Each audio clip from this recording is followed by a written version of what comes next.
Salut à toutes et à tous, chers amis pêcheurs et passionnés de la nature.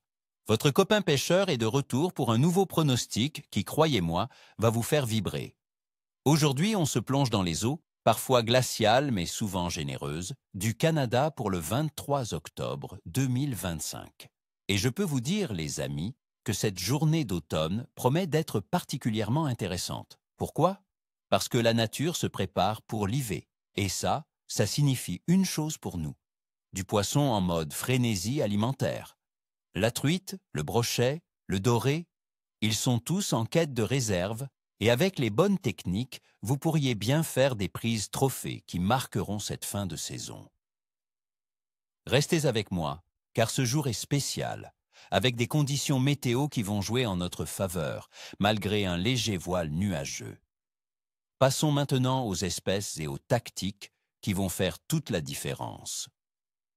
Vu les conditions d'octobre au Canada, avec une eau qui se rafraîchit et des poissons qui stockent des réserves, nous allons cibler les grands prédateurs. Commençons par la truite, notamment l'omble de fontaine et le touladi. Ces magnifiques poissons sont hyperactifs en automne, surtout dans les eaux froides de 10 degrés Celsius ou moins, car ils se préparent à frayer ou à affronter l'hiver. Où chercher? L'omble de fontaine se trouve principalement dans les rivières et les ruisseaux. Le touladi, lui, préfère les zones plus profondes des grands lacs, mais en automne, ils peuvent se rapprocher des bordures et des structures. La clé, c'est de trouver ces zones où la température de l'eau est stable et riche en nourriture. Sur quoi pêcher? Optez pour un petit lancer léger avec des leurres métalliques comme des cuillères tournantes ou des petites ondulantes de couleur argentée ou dorée, imitant un petit poisson fourrage. Pour l'omble, une mouche noyée ou une petite nymphe sur une ligne flottante peut aussi faire des merveilles, surtout dans les courants. N'hésitez pas à varier les profondeurs, car les truites peuvent être suspendues. Ensuite, le grand brochet. Ah, le roi des eaux peu profondes. Les eaux plus froides rapprochent ces prédateurs des rives et des herbiers, ce qui facilite les belles grosses prises. Où chercher? Cherchez-le dans les herbiers encore présents, près des structures immergées et des bordures. La température de l'eau étant sous les 14 degrés Celsius, il minimisera ses efforts, attendant que la nourriture vienne à lui. Sur quoi pêcher? Favorisez des leurres émettant beaucoup de bruit et de vibrations, comme les jerkbaits, les spinnerbaits ou de gros swimbaits. Les offrandes dégageant des odeurs attrayantes seront également productives. Des couleurs vives comme le chartreuse ou le jaune peuvent faire la différence dans les eaux automnales parfois teintées. Enfin, le doré.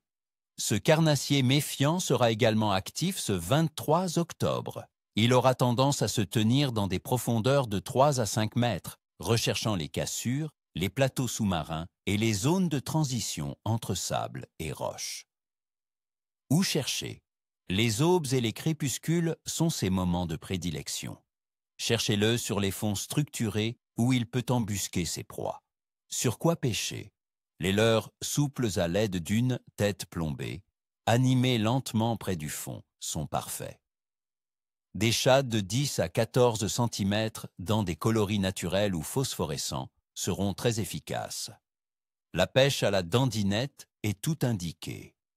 Maintenant, mes amis, décortiquons les conditions qui nous attendent pour ce 23 octobre 2025. Météo. Nous aurons une température maximale moyenne d'environ 6 degrés Celsius au Canada, mais attention, à Montréal, elle pourra atteindre 16 degrés. Le vent soufflera du sud avec une force maximale de 3 Beaufort. Il y a une bonne chance de précipitation, avec une moyenne de 2,8 mm et même la possibilité d'1,7 cm de neige par endroit. Comment cela va-t-il influencer la pêche? Le vent du sud, bien que léger, peut apporter un léger réchauffement et brasser la surface, ce qui peut stimuler l'activité de certains poissons. La possibilité de pluie et de neige signifie que les poissons seront habitués à des eaux légèrement troublées, et la couverture nuageuse peut rendre les prédateurs plus actifs tout au long de la journée. La pression atmosphérique devrait rester relativement stable, ce qui est généralement un bon signe pour le comportement alimentaire des poissons. Température de l'eau. La température de l'eau dans les lacs et rivières au Canada en cette fin d'octobre est généralement froide. À Trois-Rivières, par exemple, on s'attend à environ 12 degrés Celsius. Cette température étant sous la barre des 14 degrés Celsius signifie que le métabolisme des poissons ralentit. Ils ne vont plus courir après la nourriture. Ils attendront qu'elle vienne à eux pour économiser de l'énergie en prévision de l'hiver. C'est pourquoi une présentation lente et attractive de vos appâts est cruciale. Phase de la Lune. Le 23 octobre 2025, nous serons en phase de premier croissant avec une illumination d'environ 4%. La nouvelle Lune était il y a seulement 1,6 de 6 jours. De nombreux pêcheurs pensent que les périodes autour de la nouvelle Lune et de la pleine Lune sont souvent propices à une activité accrue des poissons en raison des marées et des courants plus forts qu'elles peuvent générer. Même si nous sommes juste après la nouvelle Lune, la tendance croissante de la Lune est souvent associée à une activité progressive des poissons. Activité générale de la pêche. L'automne est une saison charnière où les poissons se goinfrent avant l'hiver. Les espèces comme la truite, le brochet, le doré et l'achigan seront actives. Cependant, leur activité sera plus concentrée et moins dispersée qu'un été. La truite sera très active et les carnassiers seront affamés. Mon évaluation du clève pour ce 23 octobre est bon à très bon, avec des pics d'activité à prévoir. Cette prévision est basée sur la combinaison d'une pression atmosphérique relativement stable, d'un refroidissement progressif des eaux qui stimule l'appétit des poissons pour l'IV et de la phase lunaire propice à une activité grandissante. Préparez votre équipement, car cette journée d'automne peut réserver de très belles surprises. Alors, mes amis, préparez votre équipement, chaussez vos bottes et n'oubliez pas votre thermos de café. Je vous souhaite une excellente pêche et comme on dit chez nous, ni queue ni tête.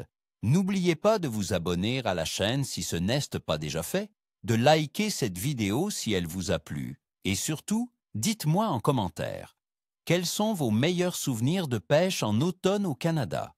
Et sur quoi comptez-vous pêcher ce week-end? Partagez vos astuces, la communauté s'agrandit grâce à vous. À la prochaine pour un nouveau pronostic.